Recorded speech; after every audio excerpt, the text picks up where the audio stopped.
ये कहना बिल्कुल गलत नहीं होगा कि कल का दिन जो है वो कम्प्लीटली पाकिस्तान का रहा, क्योंकि हम यहाँ बैठकर यही बात कर रहे थे कि 194 फॉर 3, तो यहाँ से हम कितना जल्दी रोक पाएंगे ये नहीं सोचा था। 311 तो बहुत अच्छी तरह मैनेज किया हमारे बॉलर्स ने, बहुत अच्छी बॉलिंग की और कल एंड चेंज किया मोहम्मद अली ने। बहुत ही अक्लमंदाना तरीके से बॉलिंग की, बहुत श्रूड प्लानिंग के साथ उन्होंने कीपर को ऊपर रखा हुआ था। ये न्यूजीलैंड के टॉम ब्लेंडल और मैट हेनरी ने ये ट्रिक सिखाई है कि ऊपर अगर कीपर खड़ा हो जाता है तो बैट्समैन कदमों का इस्तेमाल नहीं कर पाता और क्रीज में जम जाता है, उससे एलबीडब्ल्यू होने का ज़्यादा चांस हो जाता है। तो केविन इस पेस पे तो हमें वैसे भी ये करना ही चाहिए, बिल्कुल ऐसे ही करना चाहिए। केविन हॉज जल्दी आउट हो गया, वहाँ से फिर उनके बाद उनकी एक पार्टनरशिप लगी, इतनी बड़ी भी पार्टनरशिप नहीं हो सकी। चेज कुछ नहीं कर सके, रॉस्टन चेज इस टेस्ट मैच में उंगली की इंजरी के साथ आए, इसलिए उन्होंने बॉलिंग भी नहीं की। जबकि वेस्टइंडीज़ को जब दो खब्बे खेल रहे थे, शान और इमामुल्लाह, एक ऑफ ब्रेक बॉलर की बहुत ज़रूरत थी। वहाँ पे अगर चेज ओवर कराते तो शायद उनको विकेट मिलती, लेकिन लक भी पाकिस्तान के साथ रही। पाकिस्तान ने एक कैच छोड़ा आसान ओवैस ने, लेकिन जल्दी पाकिस्तान को दूसरी विकेटें मिल गई। शे होप फिर बाद में आउट हुए और फिर पाकिस्तान को भी, जब पाकिस्तान बैटिंग कर रहा था, लगा जैसे कि ताज़ा हवा का एक झोंका आया है कि 20 ओवर में 100 रन बन गए। पहले 15 ओवर में 14 बाउंड्रीज लग गई और साथ ही साथ शान मसूद को किस्मत ने बड़ा साथ दिया कि पहली ही बॉल पे वो बोल्ड हो सकते थे। 2 कैच फिर उनके स्लिप में से निकले, लेकिन बड़ी अच्छी इंटेंट के साथ शान ने फैंटास्टिक नॉक। हम बैटिंग क्योंकि पाकिस्तान की जारी है, बैटिंग पे हम बाद में आएंगे, पहले हम जरा बॉलिंग पे नजर डाल लें। और मोहम्मद अली से आपने शुरुआत की तो उन्हीं की तरफ बढ़ते हैं। मोहम्मद अली के बॉलिंग स्टैट्स आपको स्क्रीन पर भी नजर आ जाएंगे। 21.5 ओवर्स उन्होंने टोटल कराए हैं, 50 रन उन्होंने दिए, 4 विकेटें और 2.29 ब्रिलियंट परफॉर्मेंस रही। जो इनकी एबिलिटी है उसके लिहाज से अपना बेस्ट देते हैं मोहम्मद अली। पहले दिन उनको कोई विकेट नहीं मिली थी, जाहिर है वो जिस एंड से बॉलिंग कर रहे थे उस एंड से उनको सपोर्ट नहीं मिली। कल एंड चेंज करके वो आए और उन्होंने बॉलिंग की, 4 विकेटें ली। बड़ी मतलब प्लानिंग के साथ, बड़ी श्रूड, बड़ा अक्लमंदाना वो फैसला करता है। जिस तरह वो ट्रैप करता है बैट्समैन को कि एक ही तरह की स्विंग कराई, फिर आउट स्विंग कराई।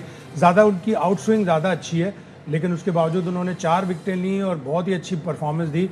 पहले जो टेस्ट मैचेस वो खेल रहे थे, बांग्लादेश का टेस्ट आखिरी 2 साल पहले खेला था पिंडी में, उस टेस्ट मैच में फास्ट बॉलर्स ने फिर भी विकेटें ली थी, लेकिन अली को 17 ओवर और 7 ओवर में कोई भी विकेट नहीं मिली थी, तो वहाँ से फिर वो पीछे गए। अभी वाइटैलिटी ब्लास्ट में 20-21 विकेटें ली, बड़ी अच्छी बॉलिंग की है उसने, तो अक्लमंदी से बॉलिंग कर रहा है। और स्पेशली इंग्लैंड में उसकी बॉलिंग ज़्यादा अच्छी होगी जब वो रेड बॉल से टेस्ट मैच खेलेगा। इंग्लैंड में ज़्यादा अच्छी बॉलिंग से याद आया कि अब्बास की बात कर लेते हैं, वहाँ हम इन पे बहुत ज़्यादा डिपेंड करेंगे। यहाँ भी अब्बास ने, जब हम बार बार कह रहे थे कि पाकिस्तान की फास्ट बॉलिंग इन पे बहुत डिपेंड करती है, कि एक्सपीरियंस सबसे ज़्यादा इन्हीं का है इस वक्त इस बॉलिंग में। इस मैच से पहले 110 विकेटें थी, 3 विकेटें यहाँ इन्होंने हासिल की हैं, 63 रन दिए हैं, 26 ओवर कराए हैं, 2.42। अब्बास बड़ी, मतलब मैं कहता हूँ बड़ा टैलेंटेड है। ऑब्वियसली पेस से थोड़ी सी मार खा जाते हैं, अदर देन दैट पाकिस्तान के लिए यूटिलिटी बड़ा तेज़ी से उसका करियर परवान चढ़ा था जब वो आया है 2017 में, लेकिन 2018 में यूएई में खेलकर, ऑल्दो कि वहाँ ऑस्ट्रेलिया के खिलाफ उसने बड़ी अच्छी बॉलिंग की थी। 2 टेस्ट ऑस्ट्रेलिया के थे, 2 ही टेस्ट न्यूजीलैंड के थे, लेकिन हम क्या करें कि मतलब एकदम से एक इंजरी होती है, उस इंजरी का प्रॉपरली हील अप नहीं हो पाता।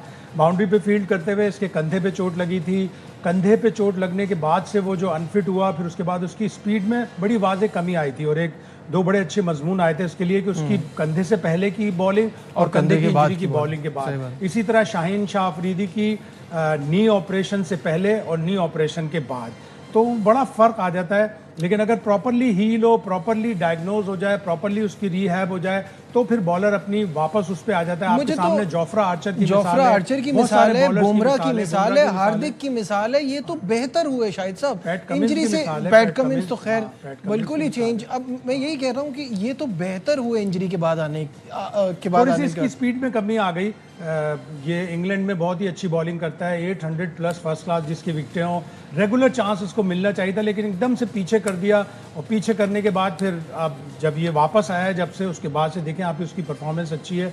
और ये कमाल की चीज़ है कि जो भी स्पेल होता है, चाहे पहला हो, दूसरा हो, तीसरा हो, अब्बास उसी इंटेंसिटी के साथ, उसी इंटरेस्ट के साथ बॉलिंग कर रहा होता है, जो एक बड़े अच्छे फास्ट बॉलर की एक बड़ी अच्छी खूबी है। खुर्रम शहजाद पर भी नज़र डालते हैं। 2 विकेटें उन्होंने भी हासिल की हैं, 23 ओवर कराए, 66 रन्स दिए हैं, 2.8 की इकॉनमी रही है। खुर्रम के लिए अब तक ये मैच कैसा देख रहे हैं? अच्छा रहा उसके लिए भी। खुर्रम को अपनी ज़ाहिर फिटनेस पे बड़ा काम करना था भी और किया भी है उसने, और ज़ाहिर मैनेजमेंट ने भी उसके साथ किया कि कल उसका ऐसा लगा कि यानी अगला स्पेल करवाते वक्त भी उसमें इंटेंसिटी थी, वरना उसके बारे में ये कहा जाता था कि एक पहला जो स्पेल है वो बड़ी इंटेंसिटी अलग के साथ होता है, करता था, बाकी उसके बाद फिर 4-5 ओवर वाला सेकंड स्पेल, उसमें वो इंटेंसिटी भी नहीं होती और वो उसमें फिटनेस भी नज़र नहीं आती। तो अपनी फिटनेस पे काम करेगा तो आगे जाएगा, वरना और भी बहुत सारे फास्ट बॉलर, शाहनवाज दानी भी है, साकिब भी है, अच्छे खासे फास्ट बॉलर हैं, नकीबुल्ला एक फास्ट बॉलर बहुत अच्छा है। तो आपके फास्ट बॉलर आते रहते हैं, ऐसा नहीं है कि फास्ट बॉलर नहीं आते। प्रॉपरली उनको डेवलप करने का, प्रॉपरली उनको ग्रूम करने का, और वो स्टेज पाकिस्तान शाहीन्स की।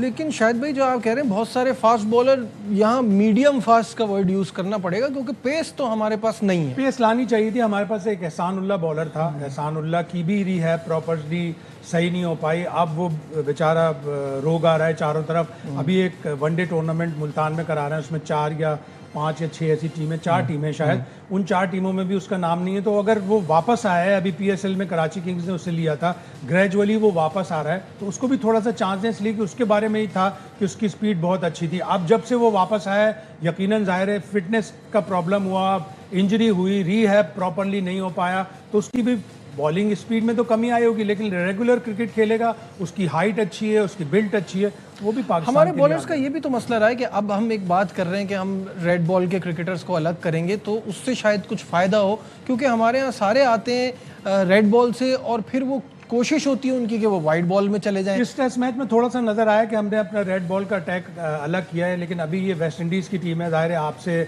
टेस्ट की रैंकिंग में नीचे, वर्ल्ड टेस्ट चैंपियनशिप की रैंकिंग भी आपके साथ ही है, वो 8वें नंबर पर है, हम 9वें नंबर पर। तो ये कोई बैरोमीटर नहीं है, कोई ऐसा पैमाना नहीं है कि आप वेस्ट इंडीज की परफॉर्मेंस और इस पिच पर आगे आप जब इंग्लैंड जाएंगे तो आपको पता चलेगा, फिर आप अपने होम ग्राउंड्स पर खेलेंगे, फिर आप और बड़ी सीरीज जब खेलेंगे तब आपको पता चलेगा कि आपने जो फैसला किया है, फैसला बहुत अच्छा है, आप इसके ऊपर स्टिक करेंगे। ये ना हो कि 2-1 शिकस्त के बाद हम वापस उसी बैक टू स्क्वायर वाले पोजीशन पे चले जाएं कि नहीं हम सारे लोगों को बुला लें।